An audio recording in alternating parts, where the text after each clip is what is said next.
తిరుపతి జిల్లా కోట పట్టణంలో వెలిసి ఉన్న శ్రీ శ్రీ శ్రీ కోటమతల్లి అమ్మవారి ఆలయానికి భక్తులు అధిక సంఖ్యలో హాజరయ్యారు. ఈ సందర్భంగా ఆలయ ధర్మకర్త నల్లపరెడ్డి జగన్మోహన్ రెడ్డి, లక్ష్మీ కవితమ్మ దంపతుల ఆధ్వర్యంలో అమ్మవారికి ప్రత్యేకంగా పూల అలంకరణ చేపట్టారు. దాతల దాతృత్వంతో ప్రతి శుక్రవారం నిర్వహిస్తున్న ఈ అన్నప్రసాద వినియోగ కార్యక్రమంలో భాగంగా ఈ శుక్రవారం విజయనగరం ప్రాంతంలోని పార్వతీపురానికి చెందిన చిట్టబత్తాల రాజశేఖర్, శ్వేత దంపతులతో పాటు వారి కుమార్తె కార్తిక ఐరా, తల్లిదండ్రులు గురుమూర్తి, గౌరమ్మ ఉభయదాతలుగా వ్యవహరించారు. అమ్మవారి దర్శనార్థం ఆలయానికి వచ్చిన వందలాది మంది భక్తులు ఈ అన్నప్రసాదాన్ని సద్వినియోగం చేసుకున్నారు. అనంతరం ఉభయదాతలను శ్రీ షిరిడి సాయి అక్షయ సేవా సమితి అధ్యక్షులు అల్లం రమణయ్య చేతుల మీదుగా ఆలయ సత్కారాన్ని అందించారు. 2021 నుంచి దాతల దాతృత్వంతో జరుగుతున్న ఈ అన్నప్రసాద వినియోగ కార్యక్రమానికి సహకరిస్తున్న దాతలకు అల్లం రమణయ్య కృతజ్ఞతలు తెలిపారు. అన్నప్రసాద వినియోగ కార్యక్రమం చేయాలనుకునే భక్తులు 2 నెలల ముందుగా ఆలయంలో తమ పేర్లను నమోదు చేసుకోవాలన్నారు. ఈ కార్యక్రమంలో ఆవుల సుబ్బయ్య, వెంపులూరు బాబురావు, పన్నక సాయి, శరవణన్, బాలు, బల్లవోలు సుధాకర్ స్వామి, కృష్ణయ్య, గాది భాస్కర్, ఆలయ కమిటీ సిబ్బంది వెంకటకృష్ణయ్య, కుమార్, సాయి, సుధీర్, వెంకయ్య, కిష్టయ్య, రామయ్య, కోసన కోటేశ్వరరావు, ఆలయ పూజారి సందీప్ తదితరులు పాల్గొన్నారు.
కూడా అమ్మవారి ఆశీస్సులు ఎల్లవేళలా ఉండాలని మనస్ఫూర్తిగా అమ్మవారిని ప్రార్థన చేస్తూ జై కోటమ్మ తల్లి.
మీరే జంటగా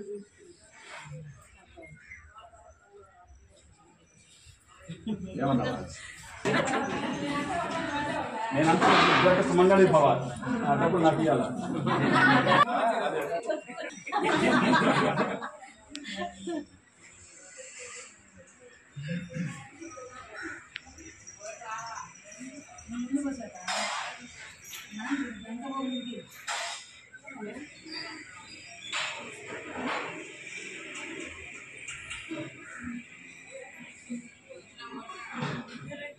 తిరుపతి జిల్లా కోటపట్టణంలో వెలసినటువంటి చల్లని తల్లి మన కోటమ్మ తల్లి దేవస్థానం చైర్మన్ గారైన నల్లపరెడ్డి జగన్మోహన్ రెడ్డి గారి దంపతుల పర్యవేక్షణలో జరుగుతున్నటువంటి ఈ మహా అన్నప్రసాద వినియోగ కార్యక్రమం 2021 సంవత్సరం డిసెంబర్ 24వ తేదీ నుంచి ఉత్తమ నెల్లూరు వాస్తవ్యులు ఆవుల సుబ్బయ్య గారు ఆ రోజు గంట పెట్టారు. ఆ రోజు భోజనం స్టార్ట్ చేశారు. ఆ రోజు నుంచి ఈ రోజుకి కూడా ప్రశాంతంగా దాతల దాతృత్వంతో ఈ అన్నప్రసాదం చక్కగా జరుగుతూ ఉంది. ఆకలిగొన్నవాడికి అంత అన్నం పెడితే ఎంత పుణ్యమో అది తెలుసుకొని ఈనాటి దాతలు అందరూ కూడా ముందుకొచ్చి ఈ కార్యక్రమాన్ని దిగ్విజయం చేస్తున్నారు. విజయనగరం దగ్గర పార్వతీపురం అక్కడ అబ్బాయి రాజశేఖర్ గారు, ఉత్తర నెల్లూరు వాస్తవ్యులు రవి గారు, వాళ్ళ కోటేశ్వరమ్మ వీళ్ళ యొక్క పాపని పెళ్లి చేసుకొని ఆ అబ్బాయి వాళ్ళు ఏమనుకున్నారనంటే, తల్లి కోటమ్మ తల్లి మా మిస్సెస్ ఆపరేషన్ లేకుండా డెలివరీ అయితే నేను ఇక్కడ భోజనం ఏర్పాటు చేస్తానమ్మా 10 మంది అందరికీ అని చెప్పి ఆ రోజు చెప్పుకోవడం, ఆపరేషన్ లేకుండా డెలివరీ అవ్వడం. అందువల్ల ఆ సందర్భంగా ఈరోజు ఆ రాజశేఖర్ గారు, వాళ్ళ శ్రీమతి శ్వేత గారు, వాళ్ళ పాప కార్తీక్ ఐరా, వాళ్ళ అమ్మ గౌరమ్మ, వాళ్ళ నాన్న గురుమూర్తి గారు వీళ్ళ యొక్క దాతృత్వంతో ఈరోజు కొన్ని వందల మంది ఈ అన్నప్రసాదాన్ని స్వీకరించారు. అందరూ ఆశీస్సులు కూడా ఉండాలని మనస్ఫూర్తిగా, ఆ కుటుంబం మీద ఉండాలని, అమ్మవారి ఆశీస్సులు ఉండాలని మనస్ఫూర్తిగా ఆ తల్లిని ప్రార్థన చేస్తూ, పెళ్లి రోజులు కావచ్చు ఇంకా ఎట్లాంటి రోజులైనా సరే ముందుగా ఈ అన్నప్రసాదం చేయించుకున్న వాళ్ళు 2 మాసాల ముందు పేరు నమోదు చేసుకొస్తుండగా అందరినీ ఈ మంచి సేవా కార్యక్రమంలోకి ఆహ్వానిస్తున్నాం. సాయిరాం.